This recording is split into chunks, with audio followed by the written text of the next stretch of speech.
Hi friends, coconut ടിപ്സിലേക്ക് അവർക്ക് സ്വാഗതം.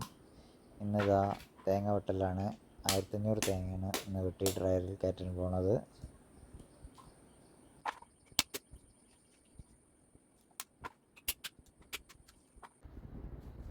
ഡ്രയറിൻ്റെ മുകളിൽ ഇട്ട ശേഷം കമത്തി വെക്കണം. എന്നാലും ഉള്ള നാളികേരത്തിൻ്റെ വെള്ളം താഴോട്ട് വരികയുള്ളൂ, അല്ലെങ്കിൽ തേങ്ങയിൽ പൂപ്പ് വരുന്നതാണ്. അപ്പോൾ ഇങ്ങനെ ചെയ്ത് വെക്കണം, അല്ലെങ്കിൽ തേങ്ങ ഇടക്കായി പോകും. പിന്നെ കൊപ്രയ്ക്ക് വില കിട്ടില്ല. വെള്ളക്കൊപ്ര എന്നുള്ളത് ചുവപ്പ് കൊപ്രയായി മാറുന്നതാണ്. ഫുള്ള് കമത്തിയിട്ടുണ്ട്. അപ്പോൾ ഒരു ദിവസം ഫുള്ളായിട്ട് തീയിടണം, 2-3 നേരമായിട്ട്. എന്നാൽ പിറ്റേന്ന് ചിരട്ടയ്ക്കുള്ള പാകത്തിനായി കിട്ടും.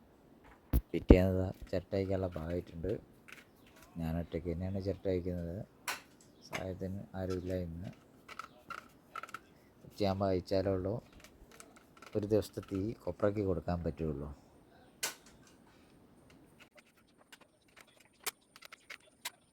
ചിരട്ട അയച്ചതിന് ശേഷമുള്ള കൊപ്രയാണിത്. ഇത് 2 പ്രാവശ്യം തീയിട്ട് വേണം മാർക്കറ്റിൽ കൊടുക്കുക. നല്ല ഞെരിച്ചിലായി കിട്ടുള്ളൂ, കൊപ്രയ്ക്ക് വിലയും കിട്ടുള്ളൂ.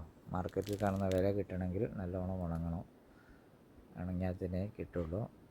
വെള്ളക്കൊപ്ര ഇതാണ്, വെള്ളക്കൊപ്ര എന്ന് പറയുന്നത്. അപ്പോൾ എല്ലാവർക്കും വീഡിയോ ഇഷ്ടപ്പെട്ടാൽ ലൈക്ക് അടിക്കണം, ഷെയർ ചെയ്യണം, സബ്സ്ക്രൈബ് ചെയ്യണം. എന്തെങ്കിലും തെറ്റുകുറ്റങ്ങളുണ്ടെങ്കിൽ കമൻറ്റിലൂടെ അറിയിക്കുക.